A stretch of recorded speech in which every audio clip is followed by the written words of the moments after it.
Touching down in Brussels this morning, Ukrainian President Volodymr Zelenskyy and French President Emmanuel Macron arrived together ahead of an EU summit, where Zelenskyy met President of the European Parliament Roberta Metsola.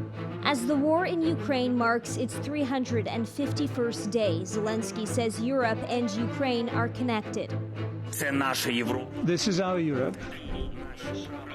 These are our rules. This is our way of life. And for Ukraine, it's a way home. He received a standing ovation, Metsola telling Zelenskyy that Ukraine is Europe and the nation's future is in the European Union. The trip is a way to garner support and arms as Russia's invasion of Ukraine approaches the one-year mark. Before Brussels, Zelenskyy arrived in France early this morning to meet with President Macron. Macron awarded Zelenskyy the highest French Order of Merit, the Grand Cross of the Legion of Honor, for Zelenskyy's courage and commitment. I think it's too much for me, and that's why we address it. I address the president, address, of course, for all our people, for Ukrainians, for our society.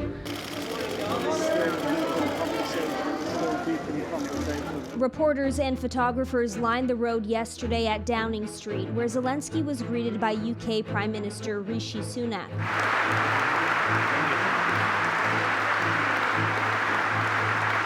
Then the Ukrainian president addressed UK's parliament in London's Westminster Hall.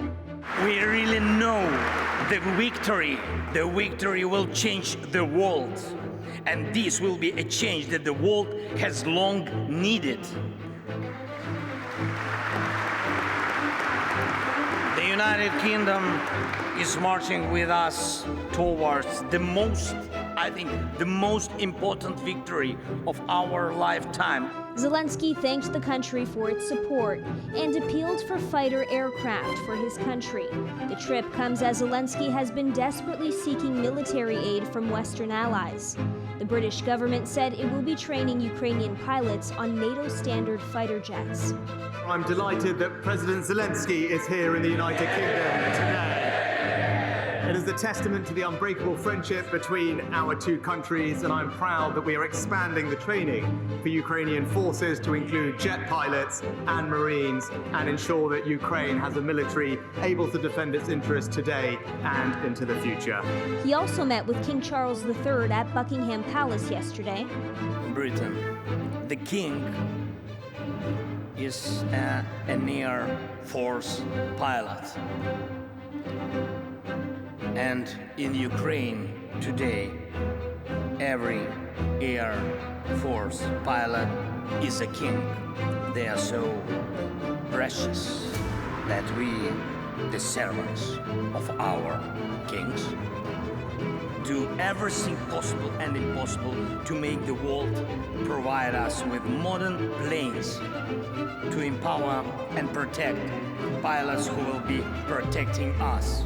Meanwhile, Russian troops continue their attacks to try to break through the Ukrainian defenses in the Donetsk region, as Ukrainian officials warn Moscow is gearing up for a spring offensive.